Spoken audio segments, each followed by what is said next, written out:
जब लड़की ने घर वालों से लव मैरिज की बात की तो घर वालों ने उसको बहुत मारा, पीटा, काटा, बहुत कुछ किया और फिर उसके बाद एक अपने ही समाज के लड़के से शादी कर दी।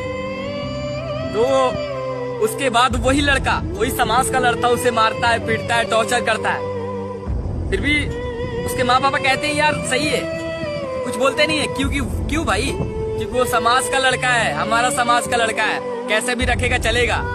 लेकिन जो प्यार करेगा वो नहीं चलेगा भाई, वो उन लोग को चलेगा ही नहीं। लेकिन वो लड़का मार रहा है, पीट रहा है तो चलेगा भाई, क्योंकि वो हमारा समाज का लड़का है। ऐसा दामाद किस काम का जो आपकी बेटी को ही खुश ना रखे, मारे पीटे, या आप इसके लिए एग्री हो जाओगे।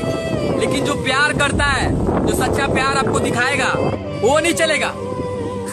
अरे यार सोच बदलो आप लोग। समाज क्या कहेगा?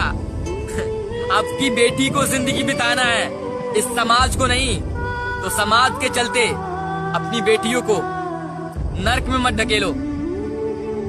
समाज क्या कहेगा, ये क्या कहेगा, वो क्या कहेगा, आपकी बेटी खुश रहनी चाहिए। समाज की फिक्र करने वालों को सोचो मत, जिंदगी आपकी बेटी को जीना है, समाज को नहीं। तो सोच बदलो आप लोग।